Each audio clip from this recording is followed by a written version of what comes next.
आज के इस युवा अभ्युदय के अगले क्षण में हम सब रूबरू होने जा रहे हैं एक ऐसे व्यक्तित्व से जो कहा जाता है कि बिल्कुल शांत होकर मेहनत ऐसी करो कि सफलता अपना शोर मचा दे। एक वो समय जब पूरी दुनिया क्या जानती होगी उस नाम को, लेकिन उस वक्त भी पल पल मेहनत करके वो व्यक्तित्व मेहनत कर रहा था। उसकी उस कठिनाई को, उसकी उस मेहनत को दुनिया ने भले ही नहीं देखा, लेकिन जब सफल होकर वो दुनिया के सामने आई तो पूरी दुनिया उनसे पूछने लगी कि आखिर क्या राज है आपकी सफलता का। बाल्यकाल से ही अपने विद्यार्थी जीवन से विविध रूपों में अच्छे प्रयास करके आप आगे बढ़ी, चाहे कंप्यूटर साइंस में इंजीनियरिंग की बात हो, चाहे MBA मार्केटिंग और फाइनेंस में करने की बात हो। ये सब करने के साथ साथ जो एक सपना था उसको लेकर के आप आगे चली। और साथियों, 130 करोड़ के इस देश में जब लाखों लोग एक एग्जाम में बैठते हैं तो पहली पोजीशन पे आने वाला इंसान कोई एक होता है। और वर्ष 2014 में UPSC सिविल टॉपर रही इरा सिंघल जी ने इस काम को करके दिखाया। इस अवसर पर आज के इस युवा अभ्युदय के कार्यक्रम में मैं उनसे निवेदन करूंगा, प्रार्थना करूंगा कि वे अपने मोटिवेशन के माध्यम से हमारे युवाओं को नई दिशा दें। इरा सिंघल जी प्लीज। मैं चिन्मय पांडे जी ने जो कहा वो सबसे बहुत सहमत हूँ। एंड शायद इनके कुछ शब्दों का मैं ही उदाहरण हूँ जो इन्होंने कहा कि जीवन में वो अंदर की खुशी अगर मिसिंग हो तो आपके पास कुछ भी हो आप उसको शायद पचा नहीं पाएंगे। तो मेरा जीवन भी कुछ ऐसा ही रहा। मैं जैसा कि बताया कि MBA हूँ और इंजीनियर हूँ। एंड मेरे को MBA करने के बाद एक बहुत ही अच्छी कंपनी में जॉब भी मिला। एंड मेरा जॉब बहुत अच्छा था, मतलब शायद इतने अच्छे जॉब नहीं होंगे। यहाँ पे जो स्टूडेंट्स हैं उनके लिए एक उदाहरण देती हूँ। मेरे कंपनी में मैं कैडबरी कंपनी में थी, तो एक तो पहले ही आप नाम से समझ जाएंगे। और दूसरा, उस कंपनी में एक्चुअली एक कमरा था जो स्टेज के साइज़ का था और जिसका नाम था चॉकलेट रूम। और उस कमरे में सिर्फ चॉकलेट्स भरी हुई थी। और एज एन एम्प्लॉई आप जब मर्जी, जहाँ मर्जी, जितनी मर्जी खा सकते थे, बिना किसी रोक टाक के, बिना किसी पेमेंट के, बिना किसी चेक के।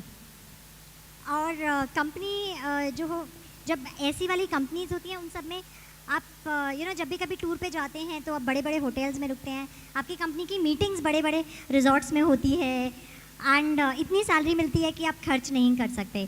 अगर नॉर्मल जीवन जीते हैं तो बिल्कुल नहीं खर्च कर सकते, इच्छाएं तो फिर कितनी भी बढ़ा लीजिए। और मुझे कंपनी में अप्रिसिएशन भी बहुत था, बहुत कुछ सीखने को मिला, बहुत कार्य करने को मिला और बहुत अप्रिसिएशन था। मैं शायद अपनी कंपनी में सबसे तेज़ ग्रो करने वाले लोगों में थी। पर वही बात है कि अगर आपको अंदर से जो खुशी चाहिए वो आपको ना मिले, आपको जो जीवन का कारण है वो ना मिले, तो कहीं कुछ रह जाता है। तो शायद उसी सोच में, क्योंकि मैं जनरली एक ऐसा जीवन जीती हूँ कि मेरे को क्लैरिटी है कि मुझे चाहिए क्या, मुझे पता है कि मैं किस चीज़ में खुश रहूँगी। और वही हुआ। मैं एक समय ऐसा आया कि मुझे ये मैंने किया कि मेरे जीवन से मुझे कुछ और चाहिए। मेरे जीवन से मुझे कुछ ऐसा चाहिए कि मैं अगर 20 घंटे काम कर रही हूँ एक दिन में तो किसी और के जीवन पे कोई पॉजिटिव असर पड़े। क्योंकि भले ही मेरा जीवन बहुत अच्छा व्यतीत हो रहा था मेरे अपने लिए, पर शायद मेरी जो दिनचर्या थी, मेरा जो काम था, उससे किसी और की ज़िंदगी बेहतर नहीं हो रही थी। और मुझे चाहिए था कि मेरे जीवन से किसी और की ज़िंदगी बेहतर हो पाए।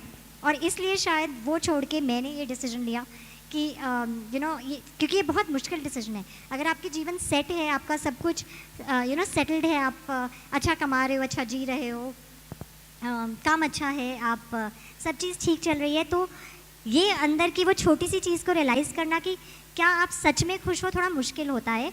कई बार आपको ये भी लगेगा कि मैं जो सोच रहा हूँ क्या वो सही भी है, क्योंकि हो सकता है मैं बचपने में कुछ मोमेंट में सोच रहा हूँ।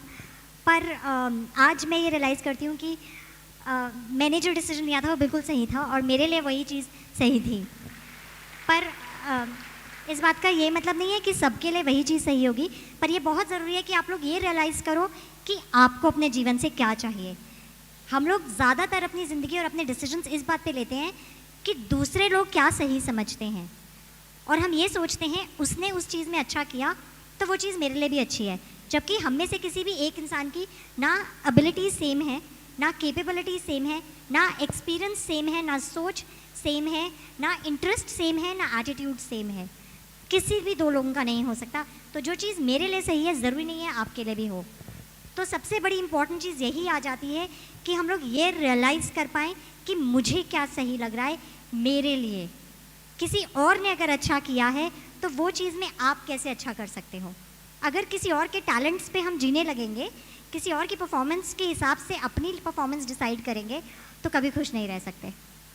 एंड हमारा देश ना unfortunately one of the most depressed countries in the world में आ जाता है, और उसका यही कारण है कि हम लोग अपनी सोच पे, अपने ऊपर उस तरह से समय नहीं व्यतीत करते हैं। हम लोग हमेशा दूसरे की सोच, दूसरे के विचार और दूसरे के जीवन को देखकर अपना जीवन डिसाइड कर लेते हैं। तो शायद आप लोगों में से किसी किसी को ये बातें समझ आई हों। मैं कई बार ऐसी बातें सुनती थी तो मुझे समझ आती थी, एंड इसी वजह से शायद मैं बहुत आसानी से कह सकती हूँ कि मैं खुश हूँ। और ये बहुत मुश्किल होता है कि ये एक्चुअली बोल पाना कि आप खुश हो और आप सैटिस्फाइड हो, पर मैं बोल सकती हूँ। मैं जनरली ऐसे चीज़ें ज़्यादा देर तक नहीं बोल पाती हूँ, तो मैंने सोचा था कि क्योंकि यहाँ पे बहुत सारे स्टूडेंट्स आए हुए हैं, तो शायद अगर आप लोगों के कुछ सवाल हैं तो मैं चाहूँगी कि मैं उन सवालों का जवाब दूँ, रादर देन मैं कुछ ऐसे ही बोलती रहूँ जो आप लोगों के लिए यूज़फुल भी ना हो। तो बहुत समय तो नहीं है शायद हमारे पास, पर कुछ 5 या 6 लोग जो अगर कुछ सवाल पूछना चाहते हैं वो या तो वहीं से पूछ सकते हैं या आगे आ सकते हैं। मेरा सवाल आपसे एक सिंपल सा सवाल है। जैसा कि आप कह रही हैं अब आप बिल्कुल खुश हैं देश की सर्विस करके, तो इसके आगे क्या? इसके आगे क्यों होना है कुछ? एक्चुअली अगर आप कह सकती हैं कि जब आप जॉब में थी तो आप वहाँ पर भी थोड़ी बहुत खुश होंगी। हाँ हाँ, बिल्कुल बिल्कुल। और अब आप पूर्णतया अपने दिल से संतुष्ट हैं इस काम हाँ। को लेकर, तो आगे भी क्या आपकी कुछ सोच है इस देश के लिए कि आप और भी ज़्यादा? मेरे जॉब का ना एक बहुत बड़ा फ़ायदा है, आप हर रोज़ एक नया आइडिया निकाल सकते हो, आप हर रोज़ कुछ नया कर सकते हो, और ज़रूरी नहीं है कि आप बहुत लंबा सोचो, क्योंकि ये एक बहुत बड़ा प्लस पॉइंट है। मैं सच में कहूँगी कि मेरे जॉब का ये बहुत बड़ा प्लस पॉइंट है कि आपको ना प्लान करने की बहुत लंबा ज़रूरत नहीं है। आप हर रोज़ कुछ नया कर सकते हो, हर रोज़ कुछ बेहतर कर सकते हो। तो शायद मुझे उसकी आदत है कि मैं एक दिन के बारे में ही सोचती हूँ उस तरह से, क्योंकि समय का कोई पता नहीं है, तो बहुत लंबा प्लान करके फ़ायदा क्या?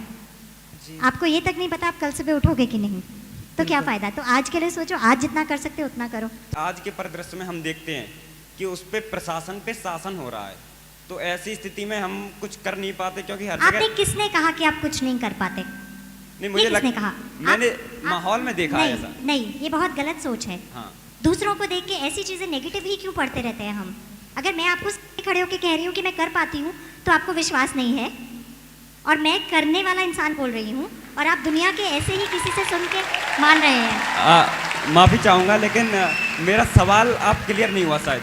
नहीं, आपका सवाल क्लियर है। आप कहना चाहते हैं कि आपके ऊपर दूसरे लोग राज करते हैं, इस वजह से आप आज के देश में बंद के जीते हैं। ये बोलना चाह रहा हूँ, जो एक डीएम बैठता है जिले में, उसके ऊपर शासन करता है एक नेता जो 5वीं फैल है। मैं वही बोल रही हूँ। अगर प्रशासन पे शासन होगा तो काम तो नहीं हो पाएगा ना देश में। अच्छा, एक बात बताओ, क्या ये देश डेमोक्रेसी का क्या मतलब होता है? डेमोक्रेसी का मतलब तो यही है कि मैं यहाँ खड़े होकर सवाल कर पा रहा हूँ। नहीं, डेमोक्रेसी का मतलब है for the people, by the people, from the people, right? अब मुझे ये बताओ, मुझे किसने चुना है? मुझे किसने चुना? मुझे तो किसी ने नहीं चुना। तो मैं, जब लोगों ने मुझे चुना नहीं है, तो मेरी सोच, मेरे आइडियाज़ कैसे मैं कह सकती हूँ कि लोगों के लिए सही है? ये बहुत एरोगेंट होता है ये मानना कि आप एक एग्ज़ाम में पास करके आए हो तो आपको ही पता है बाकी लोगों के लिए क्या सही है। एंड ये कंट्री में लोगों ने चुनकर इसलिए भेजा है कि उनकी सोच वो अपने जीवन में चाहते हैं। तो किसी भी ऑफिसर के लिए ये मान लेना कि मुझे सही आता है बहुत गलत होगा, तो मैं उससे एग्री नहीं करती। This is a democracy. Democracy का मतलब ही ये है कि rule has to be by such people. Ma'am, मेरा ये क्वेश्चन है कि यूपीएससी का जर्नी कम से कम 1.5 साल का माना जाता है कि आप 1.5 साल तक अच्छी तरीके से मेहनत करके आगे बढ़ते जाएं और अपने आप को सकारात्मक तरीके से इस ओर आगे बढ़ाएं तो जर्नी और में सफलता ज़रूर मिलती है। मैम, आपके पास भी इंटरनल और एक्सटर्नल दोनों तरह की चैलेंजेस थी, लेकिन फिर भी आप प्रत्येक दिन अपने आप को किस तरीके से मोटिवेट करते थे ताकि वो जो 1.5 साल का जो एक बोल सकते हैं कि रिगोरस जर्नी होता है उसको आप अच्छे तरीके से लेकर के आगे बढ़ रहे थे? वो प्रत्येक दिन का कैसे आप अपने आप को पॉजिटिव लेकर के आगे बढ़ रहे थे? शायद क्योंकि मेरे कारण बहुत स्पष्ट थे मेरे दिमाग में कि मैं कर क्यों रही हूँ। मैं ना ज़्यादातर लोग जब एग्ज़ाम देते हैं ना तो वो सिर्फ एग्ज़ाम पास करना चाहते हैं। मैं एग्ज़ाम नहीं पास करना चाहती थी, मैं करना चाहती थी। अंतर है। आधे से ज़्यादा लोग ना सिर्फ ये सोचते हैं मुझे वो एग्ज़ाम पास करना है, उसके आगे कुछ नहीं पता। मुझे एग्ज़ाम नहीं पास करना था, मुझे ये काम करना था, और मैं कुछ ऐसा छोड़ के आई थी, तो मुझे बहुत अच्छे से पता था कि मुझे यही खुशी देगा जो मैं ढूंढ रही हूँ अपने जीवन से। तो इसलिए मेरे लिए मुश्किल नहीं था अपने आप को अगले दिन के लिए मोटिवेट करना। हाँ, और एक और चीज़ है, मैं बचपन से ही ना वो आदत छूट गई कि सर्कमस्टांसेस को ब्लेम करो। तो ना तो मैं एग्जामिनर को ब्लेम करती हूँ, ना मैं क्वेश्चन पेपर को ब्लेम करती हूँ, ना मैं सिस्टम को ब्लेम करती हूँ, ना मैं किस्मत को ब्लेम करती हूँ। मैं दुनिया भर की चीज़ों को ब्लेम नहीं करती। मैं ये मानती हूँ, तो मैं कोशिश ये करती हूँ कि मैं अपनी कमी देख लूँ और मेरी क्या गलती है वो देख लूँ। एंड ये मेरे दूसरों लोगों के साथ इंटरेक्शन में भी मैं करती हूँ कि क्या मैंने उससे कुछ गलत बोला जो इस तरह से बिहेव हुआ, हमेशा।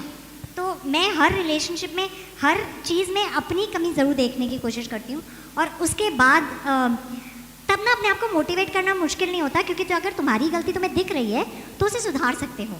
दूसरों की गलतियाँ ढूंढोगे तो सुधार नहीं सकते, तो इसलिए फिर मुश्किल नहीं होता। ठीक है, तो can you please give them some tips in this professional life, because आध्यात्मिक मंच एक है, बहुत बड़ी बात है, अच्छी बात है, वो भी बहुत ज़रूरी है, बट जिससे वो अपने को आइडेंटिफाई कर सकें।